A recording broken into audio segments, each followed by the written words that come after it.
మళ్ళీ గుర్తు చేస్తా ఉన్నా.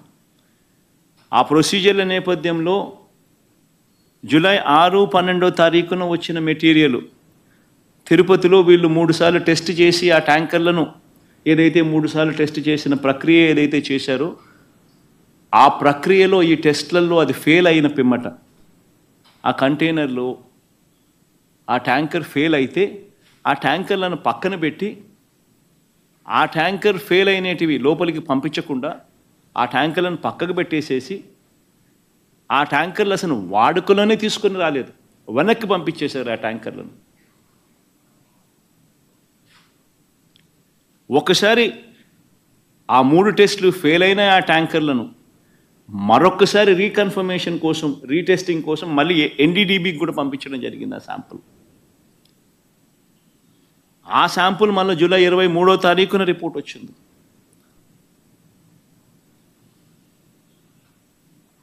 ఒకసారి ఆ జూలై 6, జూలై 12న వచ్చిన ఈ ట్యాంకర్లు ఏదైతే టెస్టులు తిరుపతిలో చేసిన టెస్టులు ఏదైతే ఫెయిల్ అయినాయో అవి ఏదైతే వెనక్కి పంపించారో, వెనక్కి పంపించడమే కాకుండా షోకాస్ నోటీస్ వాళ్ళకి ఇచ్చారో ఆ జరిగిన సందర్భంలో జరిగిన ఒకసారి ఆ వీడియో క్లిప్పింగ్స్ ఒకసారి మళ్ళొక్కసారి గుర్తు చేస్తూ ఉన్నా, ఒకసారి మళ్ళీ ప్లే చేస్తూ.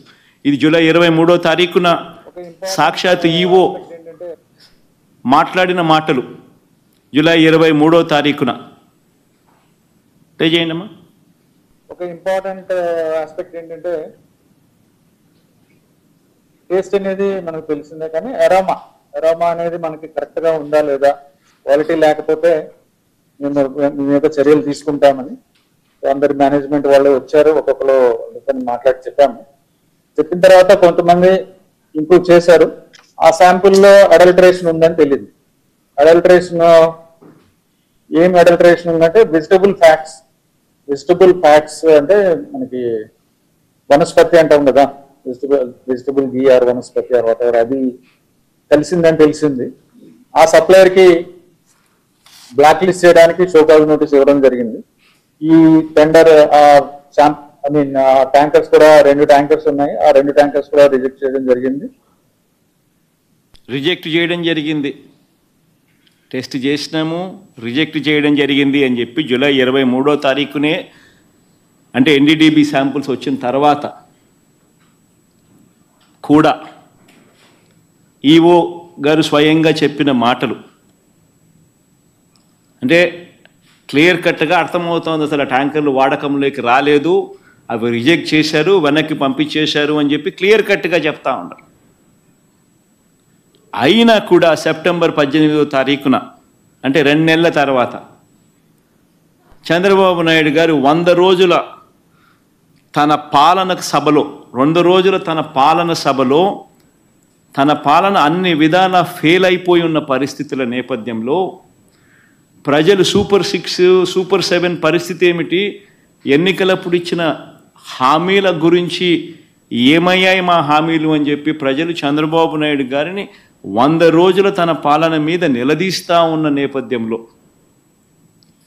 అన్ని రకాలుగా ఫెయిల్ అయిన నేపథ్యంలో చంద్రబాబు నాయుడు గారు టాపిక్ డైవర్ట్ చేసేందుకు జూలై 23వ తారీఖున ఈ రిపోర్ట్ వస్తే అది కాన్ఫిడెన్షియల్ రిపోర్ట్ అని చెప్పి వాళ్ళు చెప్పి మరీ రిపోర్ట్ ఇస్తే ఆ రిపోర్టును చంద్రబాబు నాయుడు గారు సెప్టెంబర్ 18వ తారీఖున తాను 100 రోజుల తన పాలన మీద తాను మాట్లాడుతూ ఆ 100 రోజుల పాలన మీద తాను జరిపిన ఆ సభలో తాను మాట్లాడిన మాటలు ఒకసారి వినండి.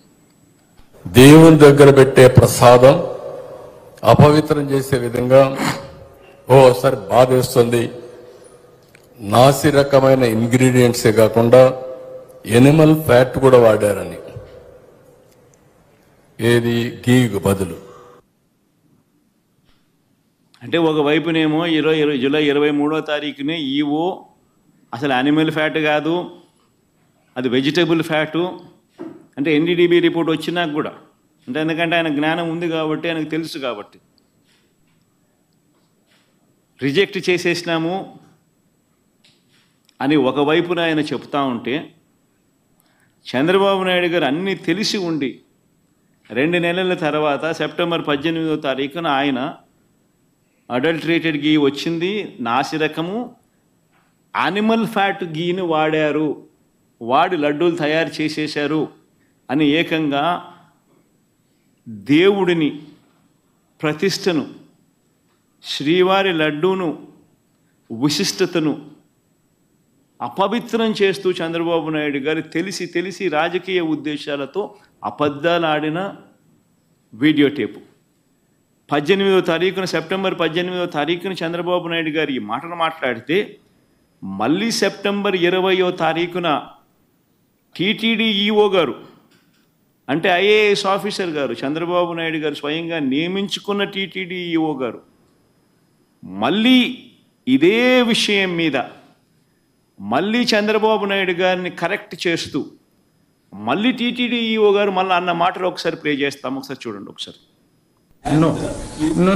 The adulterated ghee, 4 tankers have been kept aside, and then they were kept aside so that they can be used when the reports come clear. But the reports unfortunately didn't come clear, then we rejected, we sent away. And then we stopped from that supplier.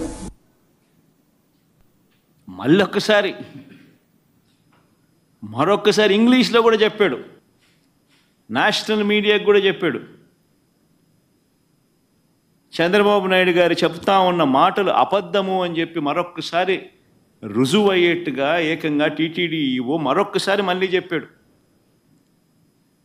అసలు ఆ గీ వాడనే లేదు, ఆ ట్యాంకర్లు వాడనే లేదు, ఆ ట్యాంకర్లను వెనక్కి పంపించాం, టెస్ట్లలో fail అయిపోయింది కాబట్టి అసలు లోపలికే పంపించలేదు, వెనక్కి పంపించేసాము, అసలు వాడకంలోకే తీసుకుని రాలేదు అని చెప్పి తాను మరొక్కసారి రీఇటరేట్ చేస్తూ తాను చెప్పాడు. చెప్పినా కూడా మళ్ళీ సెప్టెంబర్ 22వ తారీఖున చంద్రబాబు నాయుడు, నేను అబద్ధాలే చెబుతా, రాజకీయ ఉద్దేశాలే నాకు ముఖ్యం,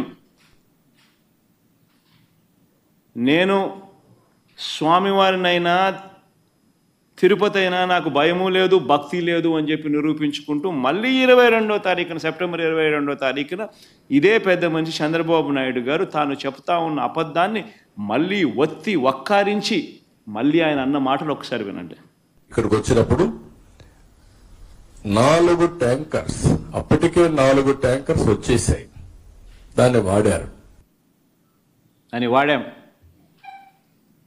అంటే ఒక అబద్ధానికి నిజంగా రెక్కలు కట్టి గోబల్స్ ప్రచారంలో భాగంగా రాజకీయ దురుద్దేశంతో మన గుడిని మనమే తగ్గించుకుంటూ, మన లడ్డూ ప్రసాదాన్ని విశిష్టతను మనమే తగ్గించుకుంటూ, మనమే అపవిత్రత అని తెలిసి కూడా అపవిత్రం చేస్తూ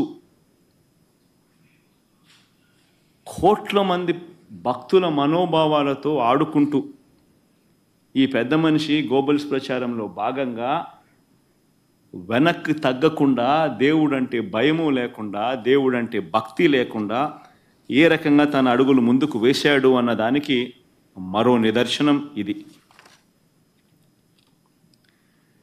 నిజంగా ఆశ్చర్యం కలిగించే విషయాలు. ఈరోజు ఇదే విషయం మీద చంద్రబాబు నాయుడు గారు తెలిసి రాజకీయ దురుద్దేశాలతో అబద్ధాలాడి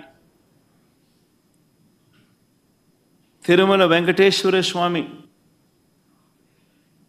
ఆలయ ప్రతిష్టను, లడ్డూ విశిష్టతను ఏ రకంగా తాను దిగజారుస్తూ అబద్ధాలతో అపవిత్రం చేస్తూ తాను ఏ రకంగా అయితే అడుగులు ముందుకు వేశాడో వాటికి సంబంధించిన అంశాల మీద కోర్టు కూడా మొటిక్కాయలు వేయాలి, ప్రధానమంత్రి కూడా చంద్రబాబు నాయుడు గారికి మొటిక్కాయలు వేయాలి అని మేము ప్రధానమంత్రి గారికి లేఖ రాశాం. కోర్టును సైతం ఆశ్రయించాం, సుప్రీంకోర్టును సైతం. సుప్రీంకోర్టు సైతం ఈ కేసు తాము వినేటప్పుడు వాళ్ళు జడ్జులుగా వాళ్ళు చేసిన బెంచ్ మీద వాళ్ళు చేసిన అబ్జర్వేషన్స్ ఎంత చంద్రబాబు నాయుడు గారిని తప్పులు పడుతూ వాళ్ళు చేసిన అబ్జర్వేషన్స్ ఎలా ఉన్నాయో ఒక్కసారి వినండి. సుప్రీంకోర్టు స్వయంగా జడ్జిలు ఆ చైర్ మీద కూర్చొని వాళ్ళు మాట్లాడిన మాటలు అసలు ఆ నెయ్యి వాడలేదని టీటీడీ ఈఓ స్వయంగా చెప్పారు కదా. ఇది కాదు, మరి తర్వాత మాట్లాడతాం. అసలు ఆ నెయ్యి వాడలేదని టీటీడీ ఈఓ స్వయంగా చెప్పారు కదా. అలాంటప్పుడు ఆ లడ్డూ ప్రసాదంలో జంతువు కొవ్వు ఉందని ముఖ్యమంత్రి ఎలా చెబుతారు? ఇవన్నీ ఈ పేపర్లలో, నేషనల్ మీడియాలో అన్నింటిలోనూ రిపోర్ట్ అయ్యాయి. ఈ అబ్జర్వేషన్స్ అన్నీ కూడా టీటీడీ చేసిన అబ్జర్వేషన్స్. ఎకనామిక్ టైమ్స్ దగ్గర నుంచి, హిందూ దగ్గర నుంచి, బిజినెస్ స్టాండర్డ్ దగ్గర నుంచి, national TV channels, NDTV, India today దగ్గర నుంచి, times of India, times now దగ్గర నుంచి ప్రతి ఛానల్లోనూ రిపోర్ట్ అయినవి అబ్జర్వేషన్స్. అయినా ఒకసారి మళ్ళీ గుర్తు చేయడం కోసం అని చెప్పి నేను మళ్ళా చెప్తా ఉన్నా. అసలు నెయ్యి వాడనే లేదని టీటీడీ ఈఓ స్వయంగా చెప్పారు కదా. అలాంటప్పుడు లడ్డూ ప్రసాదంలో జంతువు కొవ్వు ఉందని ముఖ్యమంత్రి ఎలా చెబుతారు? ఆధారాలు లేకపోయినా రాజ్యాంగ పదవిలో ఉన్న సీఎం మీడియా ముందు అలా ఎలా మాట్లాడతారు?